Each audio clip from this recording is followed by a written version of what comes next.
Ouvrons notre Bible au psaume 23 et 24. Psaume 23 et 24. Berger et entrée du temple. Berger et entrée du temple. Psaume 23, confiance dans la grâce et l'attention de Yahweh.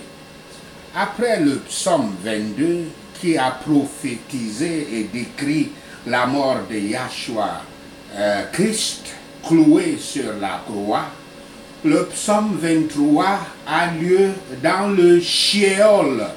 Le Sheol, c'est un mot hébreu de l'écriture originale, des écritures originales, qui signifie le royaume des morts.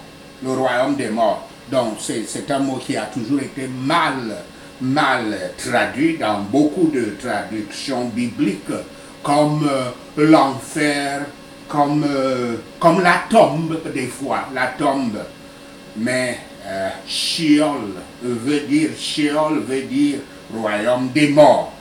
Un royaume qui est bien connu en Afrique, puisque je rappelle encore une fois que l'Israël biblique se trouve, Canaan, la terre de Palestine, d'Israël actuel, se trouve dans la plaque tectonique africaine. Et les mêmes cultures bibliques embrasent toute l'Afrique. Versets 1 à 3. Dans ce qui est sans doute le plus connu des psaumes, David utilise l'imagerie d'un berger pour signifier, pour souligner la bénédiction de Yahweh et la protection du peuple.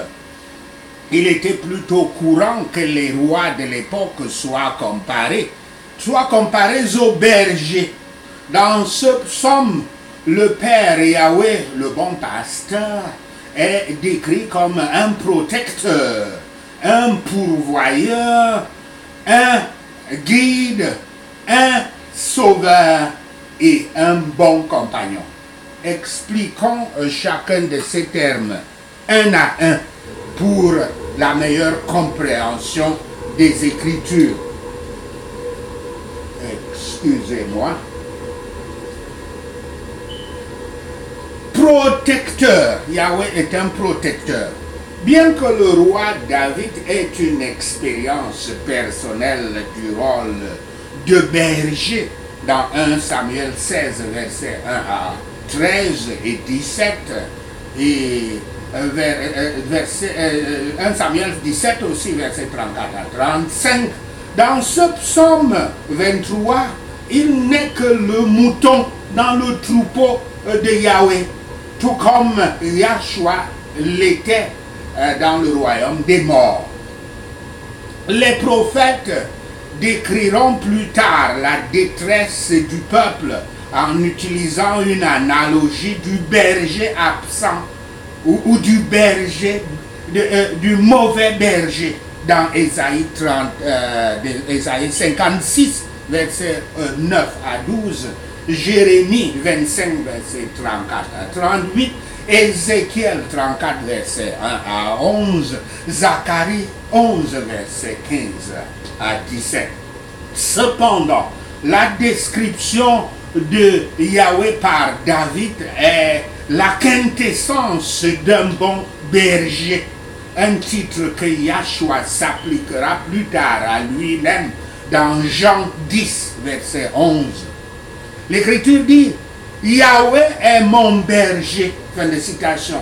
Dans ces mots, le croyant apprend à exprimer sa satisfaction aux soins du grand pasteur de l'univers, le Rédempteur et le conservateur des hommes. Avec joie, le croyant réfléchit qu'il a un berger et que ce berger est Yahweh. Et plus tard, Yahshua HaMashiach, fournisseur. Yahweh est le fournisseur, celui qui donne. Comme Rahi ou Ra, les mots hébreux qui veulent dire le berger C'est pour ça que nous disons Yahweh Ra, Yahweh Rahi.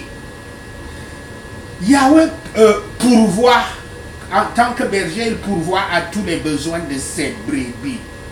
Les pâturages verts et les eaux calmes dont parle cette écriture sont les besoins physiques fondamentaux, les besoins matériels fondamentaux. Mais Yahweh restaure aussi l'âme, s'occupant des besoins spirituels intérieurs de l'humanité. Un troupeau de moutons doux, connu comme doux et inoffensif, les moutons, et c'est comme ça les chrétiens, les croyants, les Israélites de Dieu sont doux et inoffensifs comme des moutons devant lui et devant l'humanité. Donc un troupeau de moutons doux et inoffensifs se nourrissant de pâturage verdoyant sous la surveillance du berger habile, vigilant et tendre, forme un emblème de croyants ramenés au berger de leurs âmes. La plus grande abondance est au contraire un pâturage sec pour un homme méchant qui ne savoure pas ce qui plaît, qui ne savoure que ce qui plaît aux sens. Mais pour un homme pieux qui, par la foi, goûte la bonté de Yahweh dans toutes ses joies, bien qu'il n'ait que peu de ce monde, c'est un pâturage vert.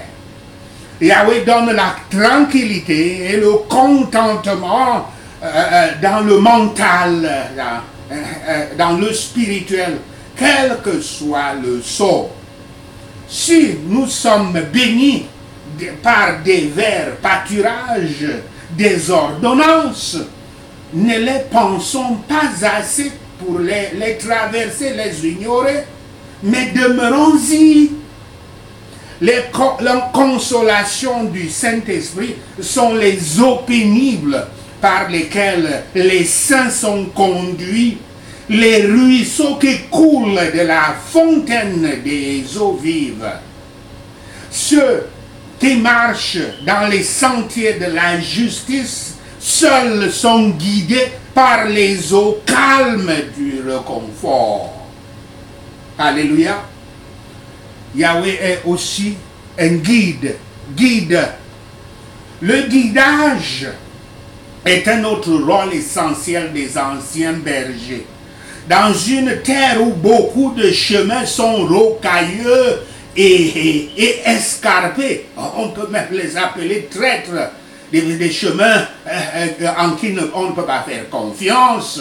La sécurité des moutons reflète la réputation du berger. Yahweh garde David sur les sentiers de la justice. Le chemin du devoir est la manière vraiment agréable. L'œuvre de la justice est la paix. Dans ces sentiers, nous ne pouvons pas marcher à moins que Yahweh nous conduise vers eux et ne nous conduise, et qu'il nous conduise, il nous conduise sur eux. Le mécontentement et la méfiance procèdent, le mécontentement et le mécontentement et la méfiance procèdent de l'incrédulité, proviennent du manque de foi. Une marche instable en est la conséquence. Faisons donc simplement confiance aux soins de notre berger et écoutons sa voix comme de bons moutons. Sauveur est l'autre qualificatif de Yahweh. La vallée de l'ombre de la mort, le Sheol, la vallée du Sheol, la vallée du royaume des morts peut désigner l'affliction la plus sévère et la plus terrible, où la sombre dispensation de la providence que le psalmiste puisse jamais subir. Au verset 4, le royaume des morts, Sheol, est présenté comme une ombre entre la partie du troupeau sur terre et celle qui est partie, qui est arrivée au ciel. La mort est comme une vallée obscure qu'il faut traverser en allant de l'une à l'autre. Mais même en cela, il y a des mots qui atténuent la terreur. Ce n'est que l'ombre de la mort. Le royaume des morts n'est que l'ombre de la mort. L'ombre d'un serpent ne pique pas, ni l'ombre d'une épée ne tue. C'est une vallée profonde et sombre, le royaume des morts, Sheol. C'est une vallée, Sheol, c'est un mot hébreu qui est utilisé dans les écritures originales, et c'est lui qui est traduit, comme j'ai dit, dans la vallée de la mort. Donc la vallée, c'est une vallée profonde et sombre et boueuse. Mais les vallées sont souvent fécondes et la vallée elle-même est fertile en réconfort pour le peuple de Yahweh. C'est une promenade à travers elle. Ils ne doivent pas être perdus dans cette vallée, mais se mettre à l'abri dans la montagne de l'autre côté. La mort est un roi de terreur pour les gens du monde. Mais pour les brebis du Christ, elle n'est pas de la terreur. Quand ils viennent à mourir, Yahweh réprimandera. Quand ces brebis viendront à mourir, Yahweh réprimandera l'ennemi. Il guidera ses brebis avec sa verge et les soutiendra avec son bâton.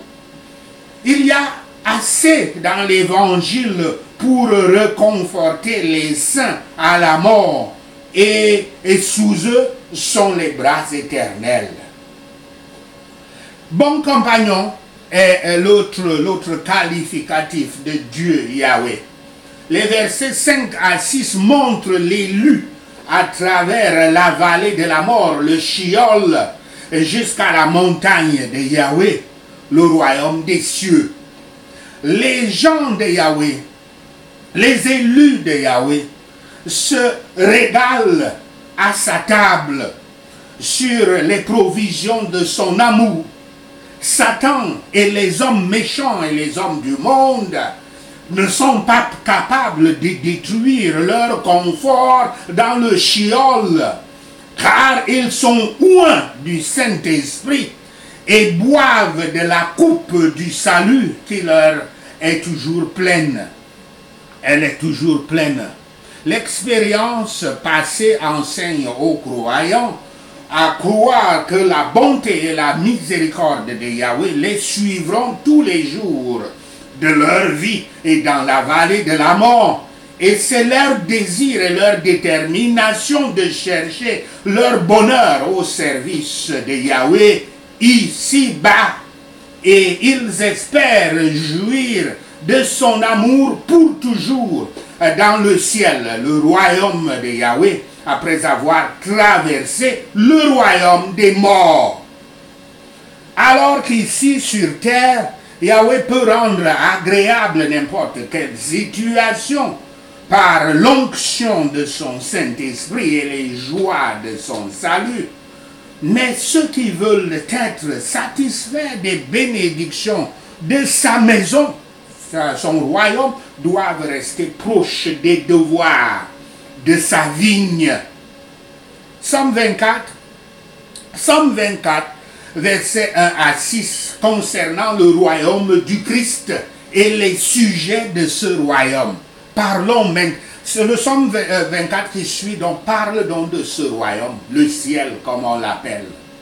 Nous ne sommes pas nous-mêmes. Nos corps, nos âmes ne le sont pas.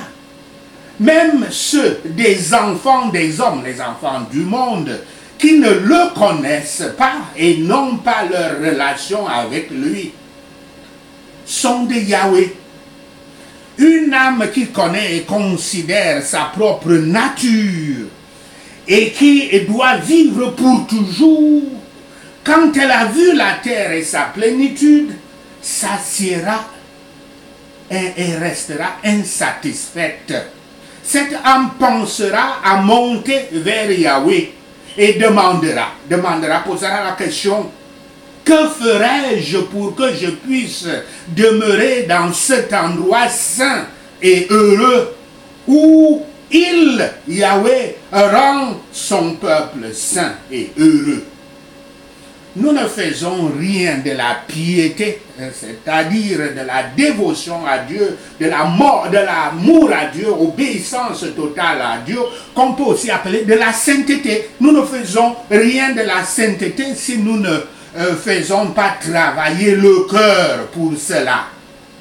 Le cœur, c'est ce qui est aussi appelé l'esprit abusivement en anglais, the mind en anglais. Nous pouvons seulement être purifiés de nos péchés par le lavage du sang du Christ et renouvelés à la sainteté par l'enseignement du Saint-Esprit. Ainsi, nous devenons le peuple de Yahweh. C'est ainsi que nous recevons la bénédiction de Yahweh et la justice de notre salut de la part de Yahweh. Le peuple particulier de Yahweh sera véritablement et pour toujours heureux. Là où Dieu donne la justice, il conçoit le salut. Ceux-là sont ainsi réunis pour le paradis.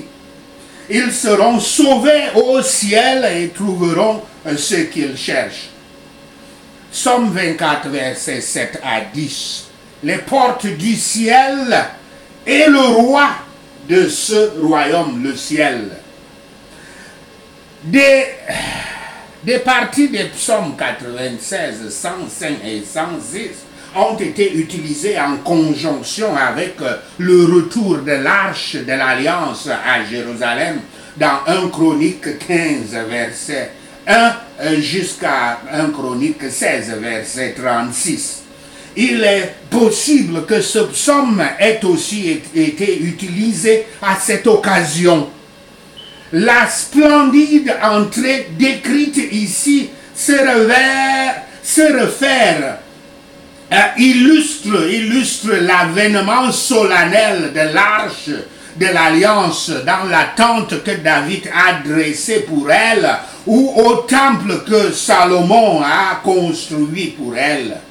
Cependant, nous devons l'appliquer à l'ascension du Christ au ciel, au royaume de Yahweh et à l'accueil qui lui est réservé là-bas. Notre Rédempteur a fermé les portes du ciel, mais ayant fait expiation par le sang pour le péché, l'expiation de nos péchés par le sang, en tant que celui qui a autorité, il a demandé l'entrée. Les anges devaient l'adorer. Je cite, les anges qui lui poseront la question, qui est ce roi? Ils doivent l'adorer comme l'Écriture dit.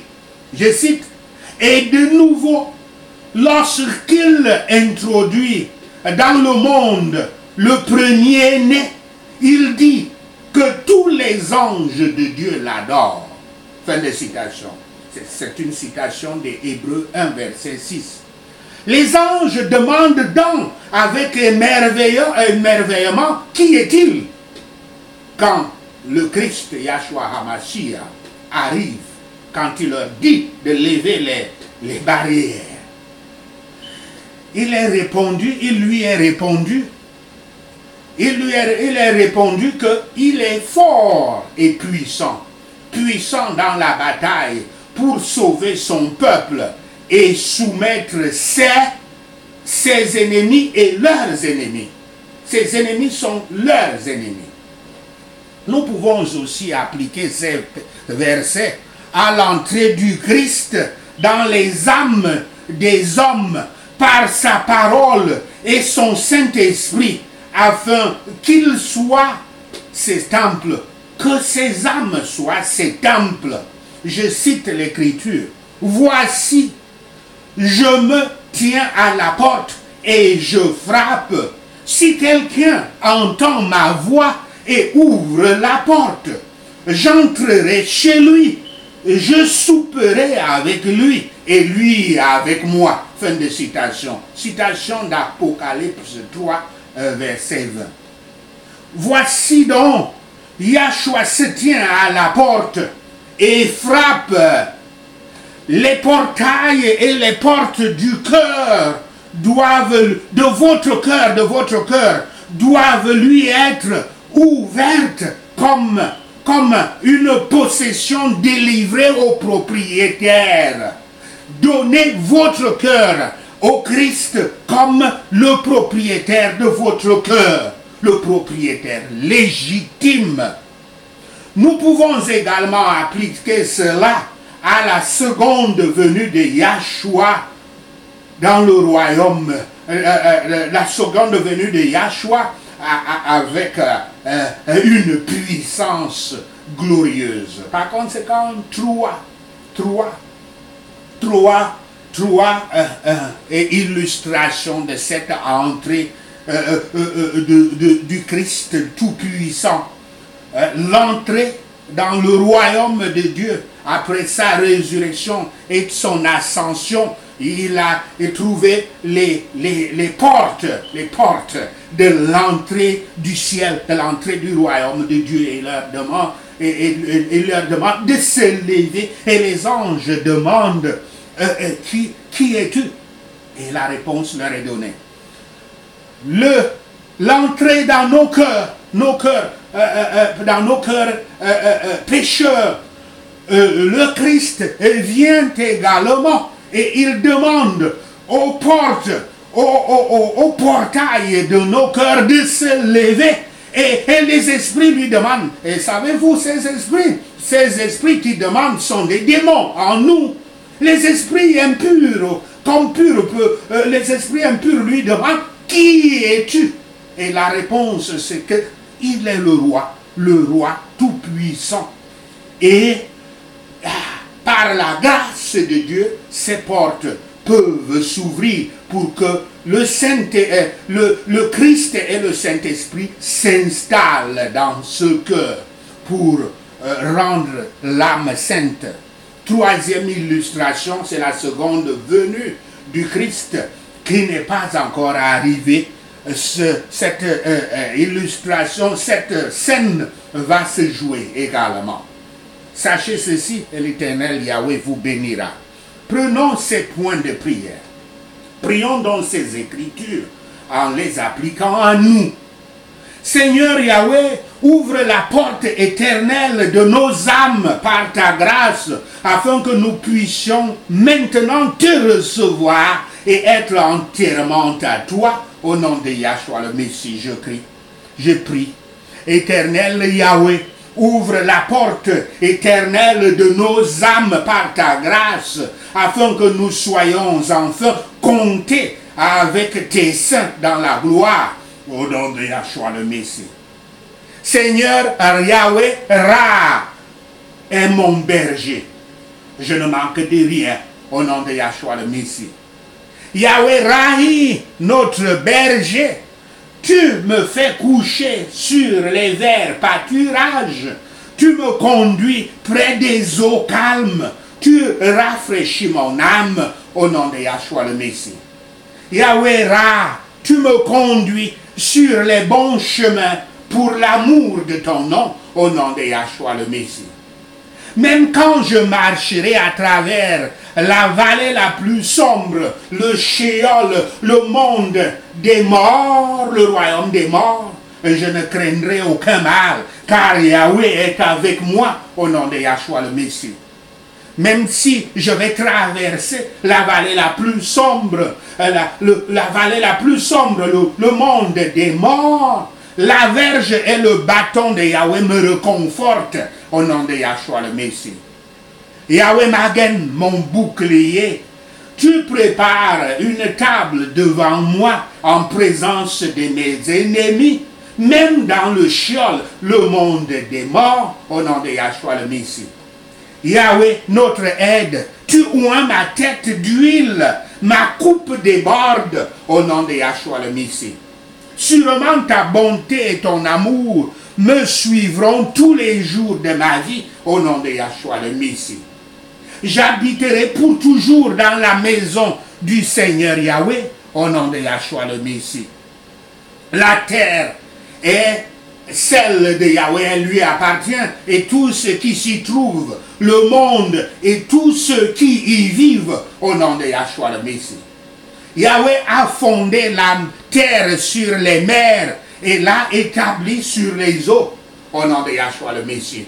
Une révélation au sujet de cette écriture, quand on rentre encore à Genève, quand Dieu montre qu'il a d'abord créé les eaux. Et revenons à la science, ce que la science a confirmé cela, parce que l'eau se forme entre deux molécules d'hydrogène et une molécule d'oxygène, H2O. Et quand ces deux choses se mettent ensemble, elles forment l'eau. Vous savez que l'oxygène n'est pas matière. Et l'hydrogène n'est pas matière. Et même s'il y a matière,